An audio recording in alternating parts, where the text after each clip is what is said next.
नमस्कार, देवभूमि समाचार में बहुत स्वागत है आपका। मैं हूं आपके साथ प्रियंका मिश्रा। बुलेटिन की करेंगे शुरुआत ब्रेकिंग न्यूज के साथ। उत्तराखंड के मुख्यमंत्री पुष्कर सिंह धामी अपनी सरकार के डेलीगेशन के साथ ब्रिटेन के दौरे पर हैं। इन्वेस्टर समिट को लेकर सीएम धामी 25 से 28 दिसंबर तक ब्रिटेन के दौरे पर रहेंगे, जहां आज लंदन में रोड शो का आयोजन किया जाएगा और 27 सितंबर को निवेशकों के साथ बैठक कर उनको उत्तराखंड में निवेश के लिए आमंत्रित किया जाएगा।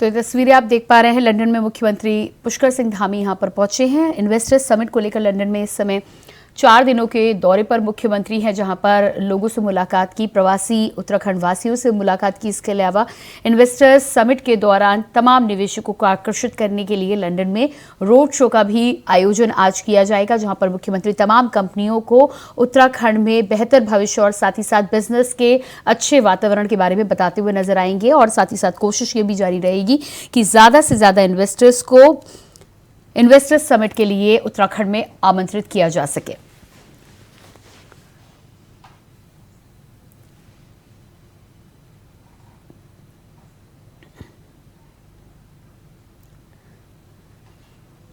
तो तस्वीरें आप देख पा रहे हैं, ब्रिटेन के दौरे पर हैं उत्तराखंड के मुख्यमंत्री पुष्कर सिंह धामी। इन्वेस्टर्स समिट के लिए सीएम का दौरा डेलीगेशन के साथ। और इसी खबर पर हमारे साथ देहरादून से संवाददाता अभय कैथुरा फोन लाइन पर जुड़ चुके हैं। जी अभय, जिस तरह से मुख्यमंत्री पुष्कर सिंह धामी इन दिनों ब्रिटेन के दौरे पर हैं, 4 दिनों तक वहां पर रहेंगे और साथ ही साथ आज एक रोड शो का भी आयोजन होना है, क्या कुछ ताजा जानकारी है? जी बिल्कुल, मुख्यमंत्री Pushkar Singh Dhami global investor summit के आयोजन को लेकर आज ब्रिटेन के दौरे पर हैं, जिसमें मुख्यमंत्री पुष्कर सिंह धामी का आज लंदन में रोड शो भी वहां पर होगा। निवेशकों को आमंत्रित करने का काम मुख्यमंत्री की तरफ से किया जाएगा। इसके अलावा बर्मिंघम में मुख्यमंत्री के जो उद्योगपति जो घराने हैं उनके साथ वहां पर मीटिंग होनी है और उन सभी को उत्तराखंड में निवेश के लिए आमंत्रित करने का काम मुख्यमंत्री की तरफ से यहाँ पर किया जाएगा। ये समझा जा सकता है कि मुख्यमंत्री पुष्कर सिंह धामी उत्तराखंड के विकास के लिए जो संकल्प लेकर इस समय चल रहे हैं, जिसमें 2025 तक उत्तराखंड राज्य को श्रेष्ठ राज्यों में शामिल करना है, तो उसके लिए जरूरी है कि उत्तराखंड में जो निवेश का पहिया है वो यहाँ पर ज्यादा से ज्यादा बढ़ सके, उत्तराखंड में निवेश ज्यादा से ज्यादा हो सके और इस निवेश के जरिए राज्य के जो विकास की रफ्तार है उस रफ्तार को बढ़ाई जा सके। निवेश के जरिए उत्तराखंड के जो युवा हैं उन युवाओं को रोजगार यहाँ पर मिल सके और पहाड़ी क्षेत्रों का जो विकास है, संपूर्ण विकास है, वो यहाँ पर चौमुखी विकास हो सके। ऐसी कोशिश मुख्यमंत्री पुष्कर सिंह धामी करते नजर आ रहे हैं। सरकार की तरफ से 2.5 लाख करोड़ के निवेश का लक्ष्य इस समय से इन्वेस्टर समिट को लेकर यहाँ पर रखा गया है और उससे पहले सरकार चाहती है कि जब निवेशक यहाँ पर आए तो उन्हें निवेश के हर वो सपने यहाँ पर धरातल पर उतरते हुए नजर आए। जिसमें 25,000 करोड़ के निवेश का जो लक्ष्य है तो सरकार ने इस समय रखा है कि निवेश से पहले 25,000 करोड़ के जो निवेश है उन्हें धरातल पर उतारा जाएगा। तो ये कोशिश धामी सरकार की है और राज्य में निवेशकों को आमंत्रित करने के लिए हर वो सुविधा देने का काम धामी सरकार करने जा रही है, जिससे यहाँ पर निवेशक आ सके।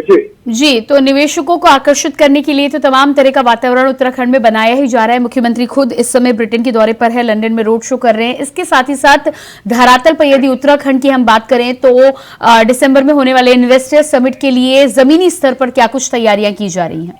जी बिल्कुल, अगर धरातल की हम तैयारियों की अगर हम बात करते हैं तो धामी सरकार इस इन्वेस्टर समिट से पहले राज्य में 6,000 एकड़ का लैंड बैंक तैयार यहाँ पर कर चुकी है और जिला अधिकारियों को साफ तौर पर निर्देशित किया जा चुका है कि अपने अपने जनपदों में निवेश के लिए जो भी उपयुक्त जो साधन वहां पर है, जो उपयुक्त जो माहौल है, उस माहौल को बनाने का काम वहां पर किया जा सके, निवेश ज्यादा से ज्यादा उत्तराखंड में आ सके, उसकी कोशिश यहाँ पर की जा रही है। तो लैंड बैंक और इसके अलावा जो उद्योग नीति है, उस उद्योग नीति को संरेखित करने का काम धामी सरकार की तरफ से यहाँ पर किया गया है। ये समझा जा सकता है कि मुख्यमंत्री पुष्कर सिंह धामी जो लक्ष्य लेकर चल रहे हैं 2025 में उत्तराखंड राज्य को श्रेष्ठ राज्य बनाना, तो उसके लिए इन्वेस्टर्स जो समिट है वो काफी महत्वपूर्ण भूमिका यहाँ पर अदा करेगा।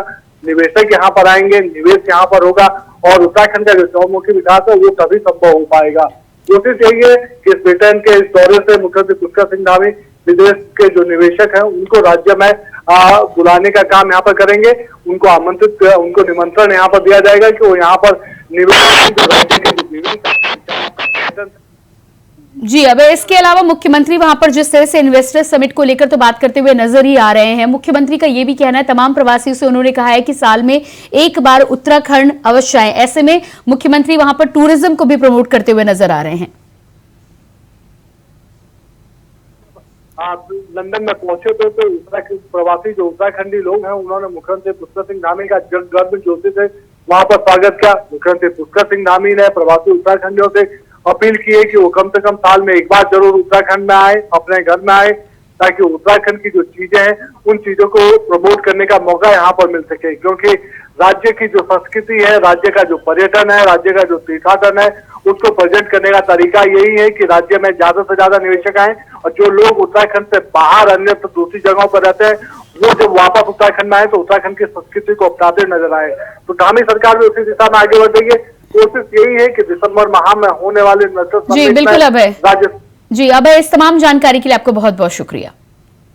और इसके बाद बात करते हैं अगली खबर की। उत्तराखंड की पुष्कर सिंह धामी सरकार ने राज्य की ढांचागत सुविधाओं को मजबूती देने का खाका तैयार किया है। इसे साकार रूप देने के लिए न सिर्फ देश बल्कि बड़े औद्योगिक समूहों बल्कि विदेशी निवेश जुटाने के लिए भी वहां के बड़े घरानों को आमंत्रित किया जा रहा है। वहीं दूसरी तरफ सीएम की इस कोशिश पर कांग्रेस ने तंज कसा है। कांग्रेस के वरिष्ठ नेता सूर्यकांत धस्माना ने कहा है कि राज्य सरकार इन्वेस्टर समिट करने की तैयारी कर रही है। राज्य में भूस्खलन, महंगाई, बेरोजगारी चरम पर है। राज्य में आए दिन सड़कों की बदहाल स्थिति के कारण सड़क हादसे हो रहे हैं। वहीं देहरादून डेंगू जोन बन चुका है और प्रदेश के मुख्यमंत्री विदेशी दौरे पर हैं।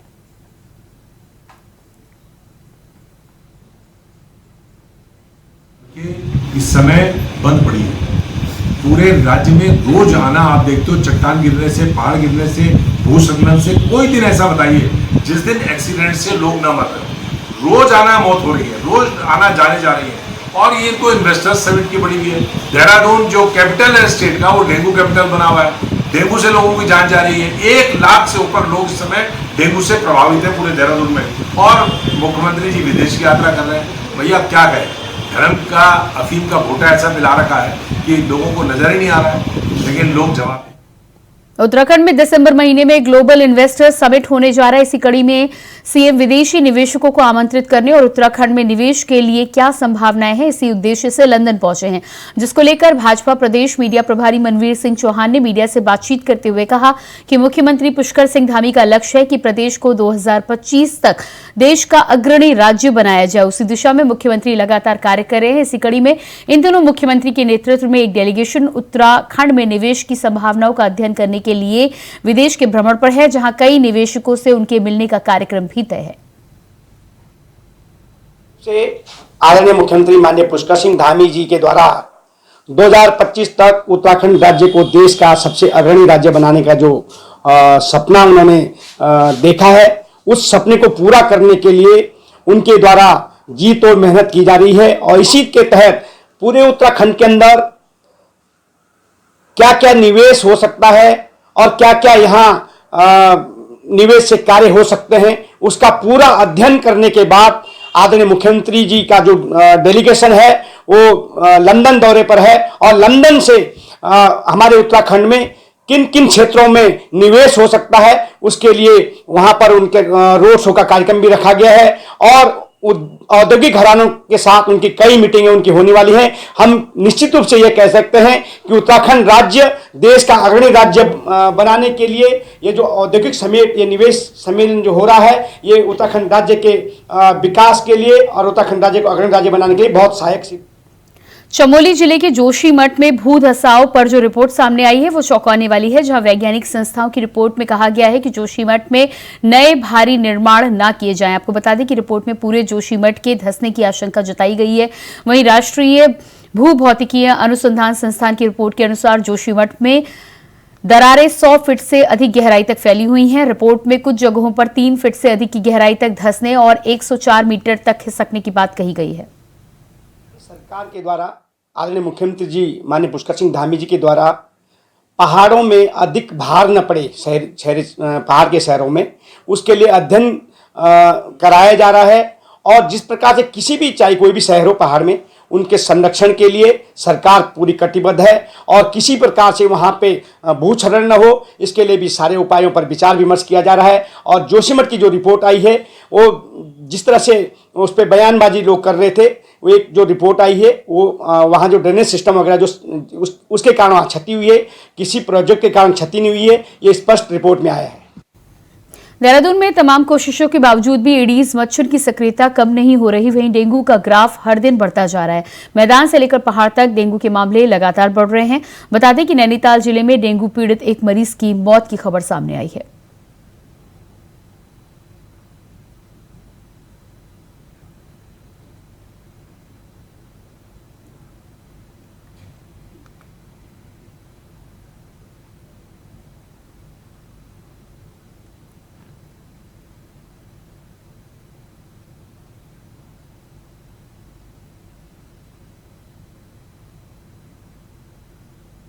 देहरादून की अपर मुख्य सचिव राधा रतूड़ी ने कुमाऊं मंडल में डेंगू नियंत्रण को लेकर महत्वपूर्ण बैठक की है, जहां उन्होंने अस्पतालों में स्वास्थ्य सेवाओं की स्थिति, नैनीताल क्षेत्र में भूस्खलन की स्थिति के बाद अलग अलग जन समस्याओं का संज्ञान लिया है। अधिकारियों को महत्वपूर्ण दिशा निर्देश देते हुए डेंगू की रोकथाम के लिए प्रशासन को निरंतर सजगता से कार्य करने और पर्याप्त पेयजल, बिजली आपूर्ति के लिए त्वरित कार्रवाई करने के निर्देश दिए हैं। तो वहीं अपर सचिव डॉक्टर अमनदीप कौर, महानिदेशक सूचना वंशीधर तिवारी, कुमाऊं मंडल के कमिश्नर दीपक रावत समेत समस्त जिलाधिकारी वर्चुअल तरीके से बैठक में मौजूद रहे।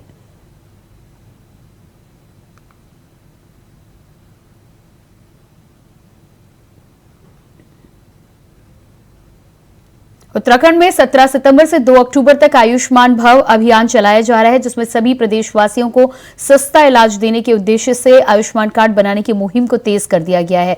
साथ ही साथ आईडी कार्ड बनाने के साथ डीएम को नोडल अधिकारी भी बनाया गया है। जिलाधिकारी सोनिका ने बताया कि सभी लोगों को आयुष्मान भव अभियान में निहित कार्यों के लिए जागरूक किया जा रहा है, जिसके लिए पोर्टल भी बनाया जा चुका है। तो वहीं सीएमओ डॉक्टर संजय जैन ने बताया कि 5 साल के बच्चे से लेकर वृद्धावस्था तक जुड़े सभी लोगों के आधार कार्ड हैं, जिनका आईडी कार्ड बनवाया जाया है।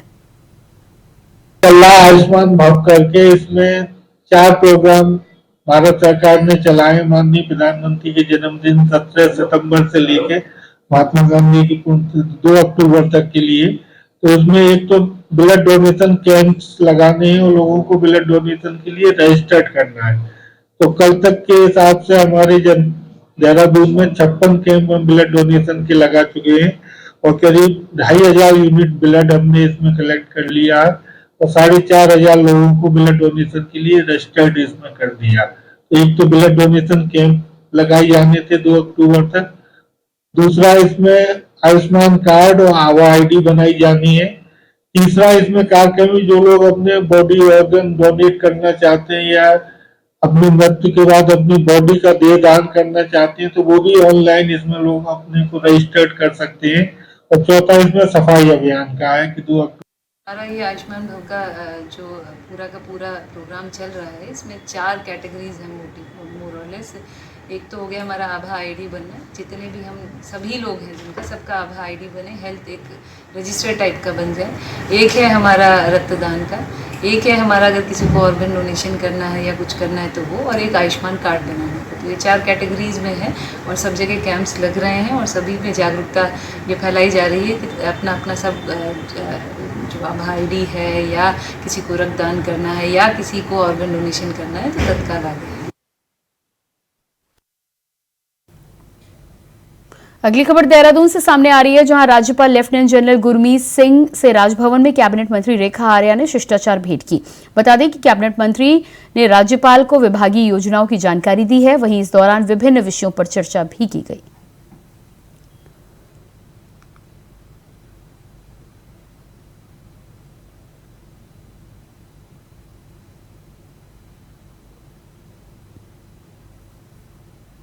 देहरादून के गढ़ी छावनी अस्पताल परिसर में आयुर्वेदिक पद्धति पर स्थापित किए गए पंचकर्म केंद्र का राज्यपाल लेफ्टिनेंट जनरल गुरमीत सिंह ने उद्घाटन किया।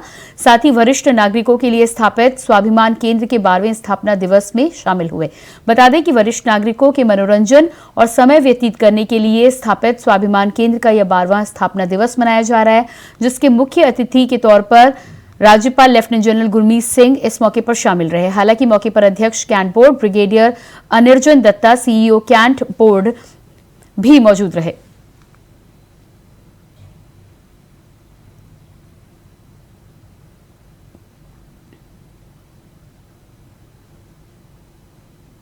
पर्यटन नगरी रानीखेत में गणेश महोत्सव मनाया जा रहा है, जहां पूजा स्थल पर महिलाओं के द्वारा जमकर अति उत्साह के साथ विशेष मनमोहक नृत्य किया गया। इसके बाद भारी भीड़ के मध्य भोग लगाकर पूजा अर्चना कर महाआरती को संपन्न किया गया। वहीं गणेश जी की विशाल शोभा यात्रा भी निकाली जाएगी।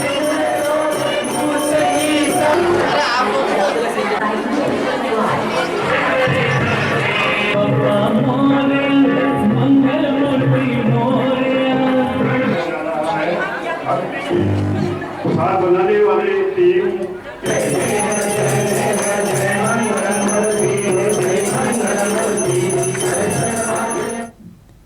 जोशीमठ में भूधसाव के कारणों को जानने के लिए आखिरकार हाईकोर्ट के आदेश के बाद सरकार ने जोशीमठ भूधसाव की रिपोर्ट को सार्वजनिक कर दिया है, जिसके बाद देश के 8 रिसर्च संस्थानों ने अध्ययन किया है और रिपोर्ट में कई महत्वपूर्ण तथ्य उजागर किए गए थे।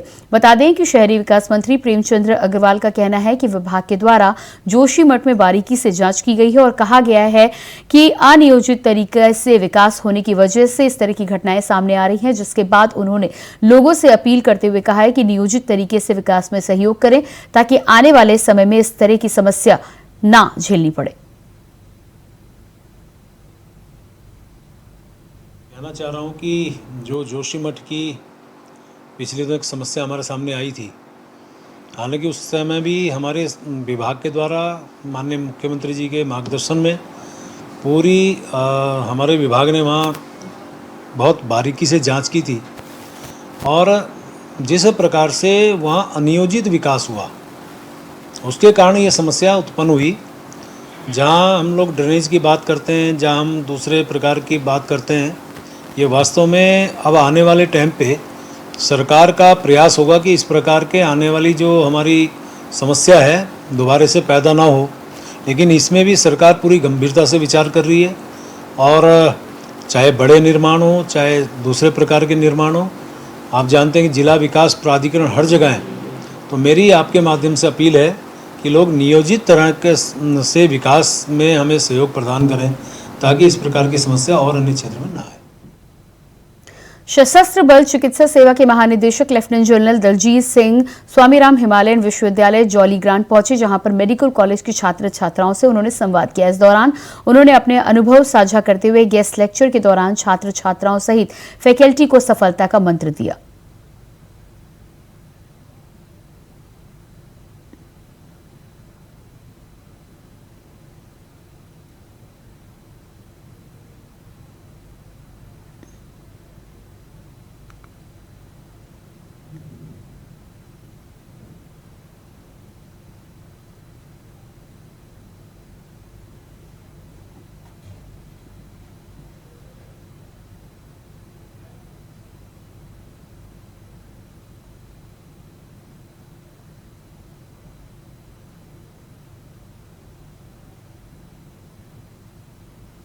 जब मैं अपनी गाड़ी से यहाँ आ रहा था तो पहले मैंने एक शौर्य दीवार देखी।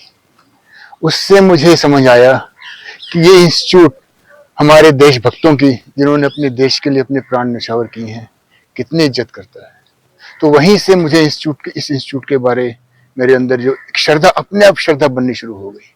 उसके आगे आया मैं, उसके आगे मैंने देखा schools of higher and ethical learning. आप किसी भी इंस्टीट्यूशन में जाइए, आपको स्कूल्स ऑफ लर्निंग मिलेंगे, स्कूल्स ऑफ हायर लर्निंग मिलेंगे, लेकिन ये शब्द school of higher and ethical learning आपको हर जगह नहीं मिलेंगे। उससे फिर मुझे महसूस हुआ कि जिस इंस्टीट्यूट में मैं अभी प्रवेश कर रहा हूँ वो एक बाकी आम इंस्टीट्यूट की तरह नहीं है कि जहाँ आप पैसे के लिए एजुकेशन बांट रहे हैं। इस इंस्टीट्यूट का, इस संस्था का जो स्वामी राम ने स्थापित की थी बहुत पहले, उसी आदर्श पे आज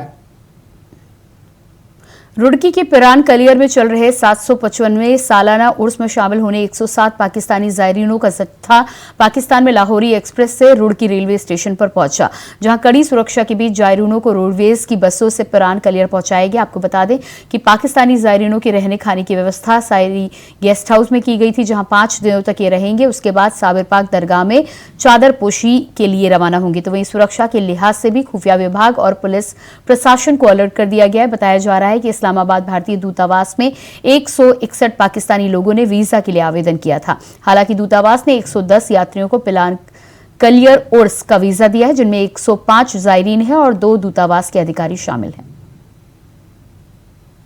देखिए, इस समय कलियर मेले में शिरकत करने के लिए 105 और 2 उनके जो लाइजनिंग ऑफिसर्स हैं वो कुल 107 जायरीन पाकिस्तान से यहाँ शिरकत कर रहे हैं, जिसके वजह से सेंसिटिविटी को देखते हुए हम लोगों ने पुलिस बल को तैनात किया है। उनको अच्छी तरह ब्रीफ किया गया है और उनकी जाने के लिए जो सुरक्षा के पूरा इंतजाम है वो हम लोगों ने किए हुए हैं।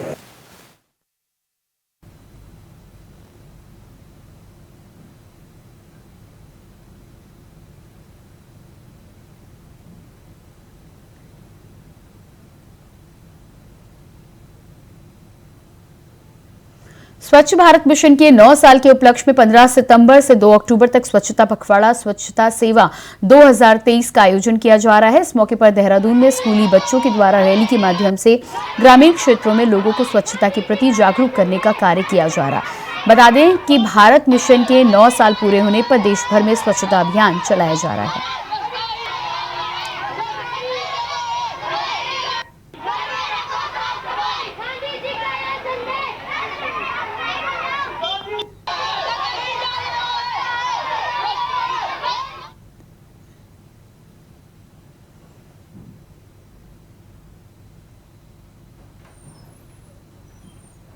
और इसी के साथ फिलहाल इस बुलेटिन में इतना ही। खबरों का सिलसिला जारी रहेगा। नमस्कार।